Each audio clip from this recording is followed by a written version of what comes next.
DevZero is a workload automation platform. We help our customers introduce a bunch of different types of automation in order to improve the efficiency of their Kubernetes and inference infrastructure ultimately. If you look at what DevZero is as a system, we ingest a lot of data from different customer infrastructure around the world. And as a result, our ingestion is very, very high. We have to write to a database. And ultimately, we also need to understand the current cost patterns, spot instances, and whatnot across every single cloud region, etc. No one goes and looks at your telemetry for exactly how much logs are getting ingested. So you have a surprise that happens at the end of the month when you get that invoice. That didn't feel very nice. So you go and change it. You do that a couple more times. And you just notice that this is not a pattern that's probably very sustainable. Similar things started to happen for us on the tracing side as well.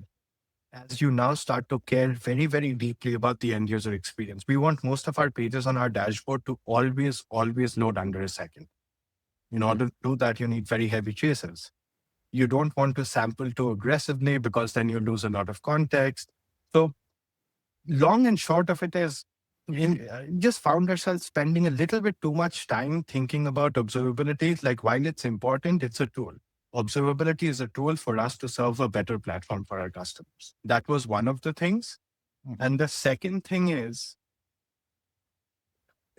at least in my current job, having surprises are not good. That's the bit I didn't like.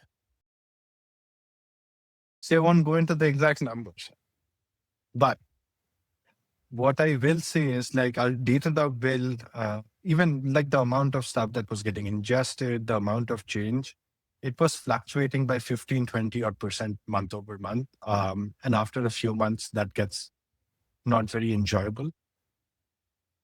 OpenObserve has been about 4x less, generally speaking. Datadog, really, really well-built system. It's a nice product.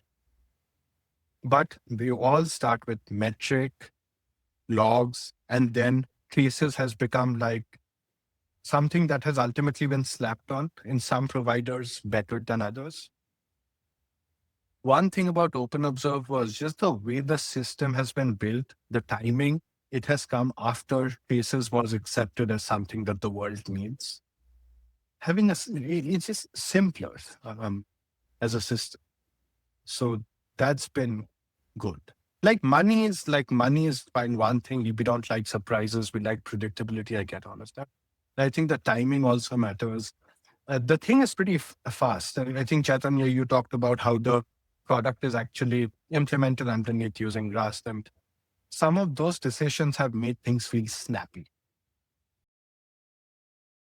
It's like when you work with a startup, an early stage company, the level of attention you get is actually very, very different.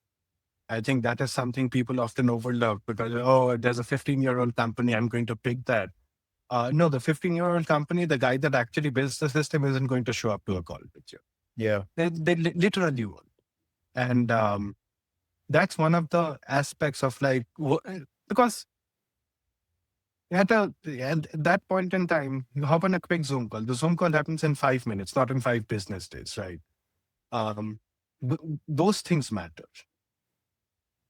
I think that part was enjoyable. I think the whole, sure, you can look at software dashboards and hide behind like websites all day long, but like when things invariably go wrong, like Slack, a quick Zoom, those are the things that matter. The human interaction matters so much more than anything else.